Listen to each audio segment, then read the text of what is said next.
নমস্কার বন্ধুরা, আমি সঞ্জয় দেবনাথ। আজকে আপনাদেরকে দেখাবো তোমাদেরকে এই জামাটা তৈরি করা পেপার দিয়ে। গ্রাউন্ড বলে অনেকে, আমি জানি না এটাকে কী বলে। যাই হোক, কীভাবে করতে হয় শুরু করছি। দেখো, প্রথমে ওপরের পার্টটা, বডির ওপরের পার্ট ঢাঁচাটা বানাবো। কীভাবে করব? প্রথমে একটা 7 সেন্টিমিটার লম্বা কাগজ কেটে নেব। কেটে নিয়ে করতে পারো, অথবা বড় কাগজে এক সাইডে এক কানার দিকেও করতে পারো, কোনো অসুবিধা হবে না। এরপরে তোমরা এর নিচের একটা অংশ হালকা করে আলাদা করে দেবে। একটু ভিডিওটার প্রথমের দিকে ঝাপসা হয়ে যাচ্ছে, আশা করি আমি মুখে বলে দিচ্ছি, অসুবিধা হবে না। আমি পিডিএফও দিয়ে দিচ্ছি, তোমরা দেখে নাও। তো একদিকে 1.5 সেন্টিমিটার প্রথম ঘর দুটো, একদিকে 1.5 সেন্টিমিটার, অন্যদিকেও 1.5 সেন্টিমিটার, আর ওপরের দিকে তোমাদের 1 সেন্টিমিটার করে গ্যাপ নেবে। এই হলো, এই 1 সেন্টিমিটার আর 1.5 সেন্টিমিটার এই পয়েন্টগুলো জুড়ে দেবে। একটু এরকম গ্লাসের মতো নিচের দিকটা সরু, ওপর দিকটা চওড়া হয়ে যাবে। এরপরে তোমরা সবটাই 1 সেন্টিমিটার করে গ্যাপ নিয়ে নিচে দাগ দিয়ে নেবে। এরকম করে 1 সেন্টিমিটার করে এদিকে 5টা, ওদিকে 5টা দাগ টানবে। ওই প্রথম 1.5 সেন্টিমিটার, একদিকে 1 সেন্টিমিটার ওই ঘরটা ছেড়ে দিয়ে বাকি এক এক করে 5টা দাগ টানবে। দেখে নাও, একদিকে 5টা আর একদিকে 6টা দাগ টানবে। পিডিএফটা দেখলে তোমরা বিষয়টা বুঝতে পারবে। তাও এখানে হাতে কলমে করে দেখাচ্ছি, দেখো। তো এরম করে 1 সেন্টিমিটার করে গ্যাপ দিয়ে লাইনটা সবকটা ডট দিয়ে নেবে। নিয়ে এবারে তুমি জুড়ে নাও।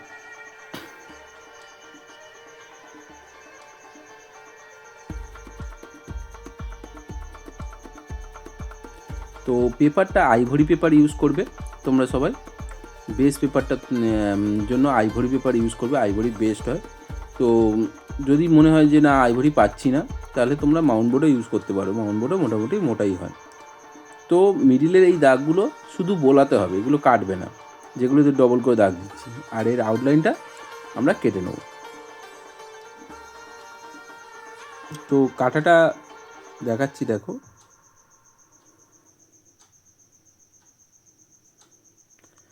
আগে এই পেপারটাকে তুলে নেবে কেটে, তারপরে এইবারে তো একদিকে 2টো ঘর কাটবে আর একদিকে একটা ঘরই কাটবে। দেখে নাও যেমনটা কাটছি। যে দিকটা অবশ্যই 1.5 সেন্টিমিটার কেটেছো সেই দিকটাতেই এই বিষয়টা করবে।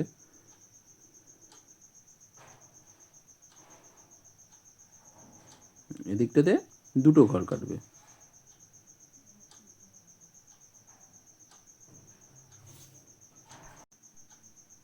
তো এইবারে এই কানাগুলো একটু অ্যাঙ্গেল করে দেবে। এই কানাগুলো দেখো, নিচের পার্টটা, এই নিচের পার্টগুলো নিচের ঘাগড়া বা যেই ঘেরাটা আছে সেটার সঙ্গে জুড়বে। এগুলো শুধু বোলাবে। নিচের অ্যাঙ্গেলগুলো কেমন করে কেটেছি দেখে নাও। কিন্তু মাঝখানে মিডিলের যে লাইনটা টেনেছিলাম, যার থেকে 1.5 সেন্টিমিটার আর 1 সেন্টিমিটার করে দুদিকে ছাড় দিয়েছিলাম, সেই মিডিলের লাইনটা কিন্তু তোমরা পেননাইফ দিয়ে বোলাবে না। ভালো করে দেখে নাও। এই দেখো, মুড়ছি, সবটাই মুড়বে, কিন্তু ওই মাঝখানের চওড়া অংশটা 1.5 সেন্টিমিটার যে গ্যাপটা, ওটা কিন্তু মুড়বে না। ভেতরের দিকে এই মোড়াগুলো, ছোটো মোড়াগুলো মুড়বে না, বাইরের দিকে রাখবে, বুলিয়ে নেবে, যাতে মুড়তে সুবিধা হবে। পেন নাইফ দিয়ে হালকা করে একটা জাস্ট দাগ টেনে নেবে। আর এখানে যেহেতু দুটো একটা কেটেছিলাম, তো যেদিকে দুটো সেইটার একদম শেষ অংশটা একটু ক্যাচাভাবে কেটে রাখবে, যাতে করে তলায় জুড়লে না কোনো কানা উঁকি মারে। দেখো কিরমভাবে আটা লাগিয়ে জুড়ে দিচ্ছি।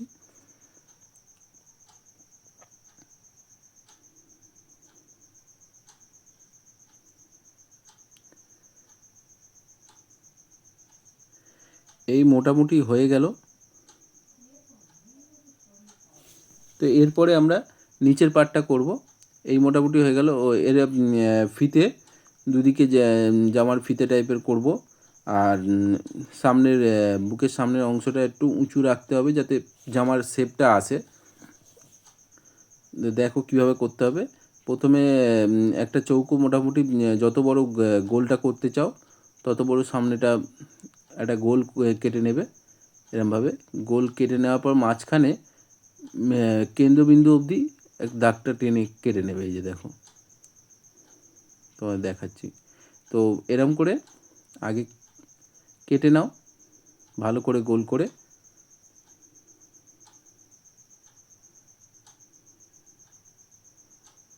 এইভাবে টুপির মতো করে বসিয়ে দেবে। এর মাঝখানে মিডিল অবধি কেটে নিয়েছি, চেলা করে নিয়েছি, নিয়ে এই একে অপরের ঘাড়ে বসিয়ে দিলাম, একটু টুপি মতো হয়ে গেল। এইটাই বুকের দু সাইডে বসিয়ে দিলে হয়ে যাবে, জামার উপরের শেপটা চলে আসবে। তো জামার ওপরের সাইড হয়ে গেলে এরকম আরেকটাও বসিয়ে নেবে পাশে, একই সেম সাইজের। বসিয়ে নেওয়ার পর আটা দিয়ে বসিয়ে নেবে। বসিয়ে নেওয়ার পর এইবারে নিচের পার্টটা করব আমরা। নিচের পার্টটা করার জন্য এই হয়ে গেল সেম তো এরপর আমরা ওপরের পার্টটা করব, এই নিচের পার্টটা করব, দেখাই তোমাদের কীরকমভাবে করতে হবে। তো প্রথমে লেন্থটা নেব। লেন্থটা আমার মতে A4 সাইজ রাখলে বেশি ভালো, কারণ এরপরে আমাদের এর উপরে ট্রেসিং পেপার লাগবে, মোটা ট্রেসিং পেপারটা, সেটা A4 সাইজ ছাড়া আমি পাইনি। তো তোমাদের যদি মনে হয় যে না আমি আরও লম্বা করব, ঘাগড়াটা আরও বড় করব, তাহলে তোমরা ঘেরাটার জন্য বড় ট্রেসিং পেপার মোটা জোগাড় করতে পারো, তা তো হয়ে যাবে। তো প্রথমে একদিক দিয়ে 1.5 সেন্টিমিটার ও তারপরে 1 সেন্টিমিটার করে গ্যাপ রাখবে। সেম একদিকে 5টা একদিকে 6টা এরমভাবে গ্যাপ দেবে। প্রথমে 1.5 সেন্টিমিটার, তারপরে 1 সেন্টিমিটার করে।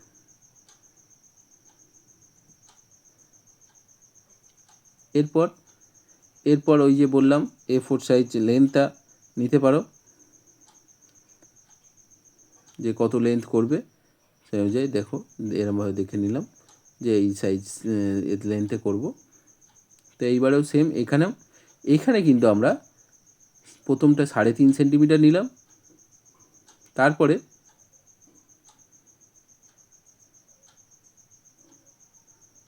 3.5 সেন্টিমিটার নিয়ে ফাঁক রেখে দিলাম, জুড়ে দিলাম। এরপরে বাকিগুলো শুধু 3 সেন্টিমিটার, 3.5 সেন্টিমিটার নয় কিন্তু, তারপরে শুধু 3 সেন্টিমিটার করে গ্যাপ রেখে রেখে সেম এদিকে 5টা, যেদিকে 5টা রেখেছিলাম সেদিকে 5টা, অন্যদিকে 6টা। এতে মনে হচ্ছে ঘেরাটা অনেক বড় হয়ে যাবে, কিন্তু এটা গোল করে যখন ঘুরবে তখন ঠিক যেমন ঘাগড়া হয় তেমনি হবে। একটু এক্সট্রা নিচের দিকে উঁচু নিচু হয়ে থাকবে, সেটা তোমাকে কাঁচি দিয়ে কেটে প্লেন করে নিতে হবে। দেখুন ঠিক যেমনটা করছি এদিকেও সেম করবে।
লম্বা করে দাগ টেনে নেবে, নিয়ে এবারে কাঁচি দিয়ে আউটলাইনটা কেটে নেবে।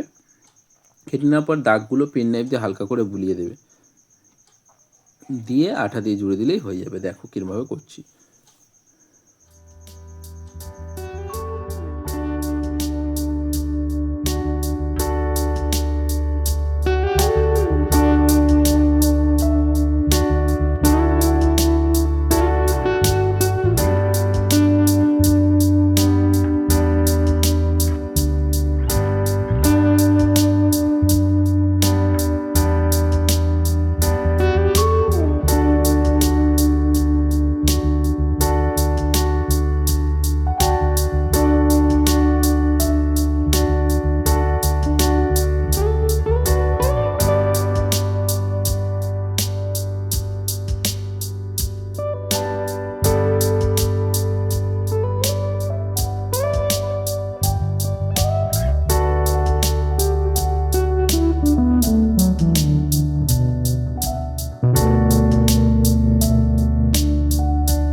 তো এবারে আঠা দিয়ে জুড়লে এটার ঘেরাটা কমপ্লিট হয়ে যাবে। এর নিচের পার্টটা একটু এলোমেলো থাকলে সেটাকে একটু গোল করে কেটে নিচে বসিয়ে দেখে নেবে যে প্লেন হচ্ছে কিনা, বসছে কিনা। তারপরে এইবারে ওপরের বডিটা জুড়ে দেবে। এই নিচের অংশগুলোতে আঠা লাগাবে। এই আঠাগুলো লাগিয়ে নিয়ে তারপরে এই কাগজের ছোটো ছোটো টুকরোগুলো একটু ঘাগড়ার ভেতর দিকে রাখবে। ভেতর দিকে রেখে ভেতর দিয়ে একটু চেপে ধরবে, তাহলে ধরলেই হয়ে যাবে। যেমনটা করছি দেখতে থাকো।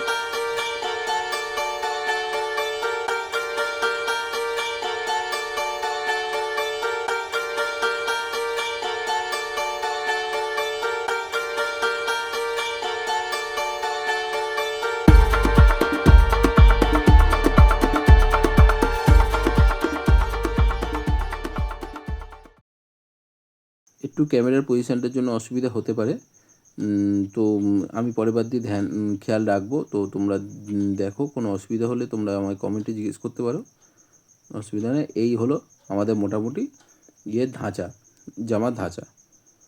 তো আজকের এই পর্যন্তই।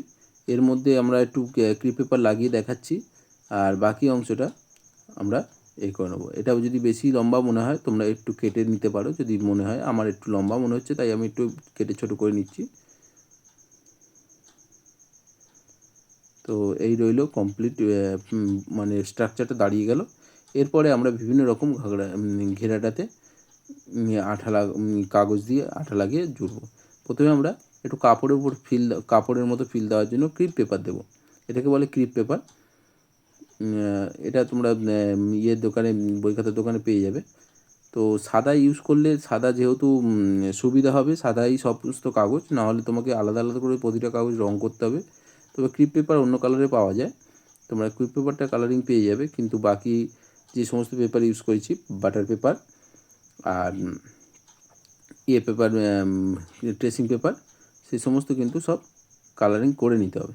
তো এরম করে একটু করে ভাঁজ করে, যেমন করে কাপড়ে আর কি ভাঁজ দেয়, তেমন করে কাপড়ের মতো একটু করে ভাঁজ দিয়ে দিয়ে দিয়ে তোমরা এই কাগজটাকে লাগিয়ে দেবে।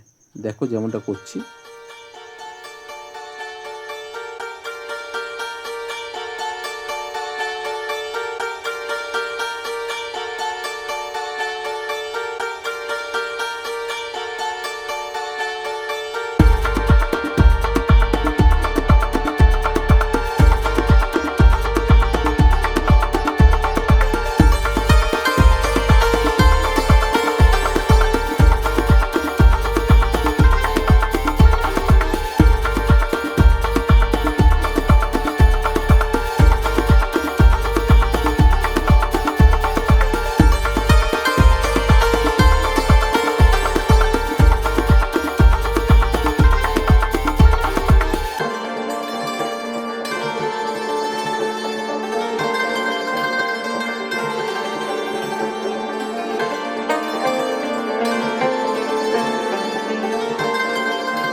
তো এই রইল কাপড়টা লাগানো।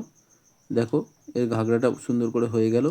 তো একটু শুকাতে সময় দেবে, প্রতিটা আটা শুকাতে সময় দেবে। এখানে গ্লু গান ইউজ করবে না, গ্লু গান মোটা হয়ে যাবে, কুচিটা ওই কোমরটা বড় মোটা হয়ে যাবে। তো এখানে গ্লু গান ইউজ করবে না, তোমরা চেষ্টা করো ফেভিকল ইউজ করার, এবং চেষ্টা করো যাতে করে এটা ফেভিকল দিয়ে কমপ্লিট করার।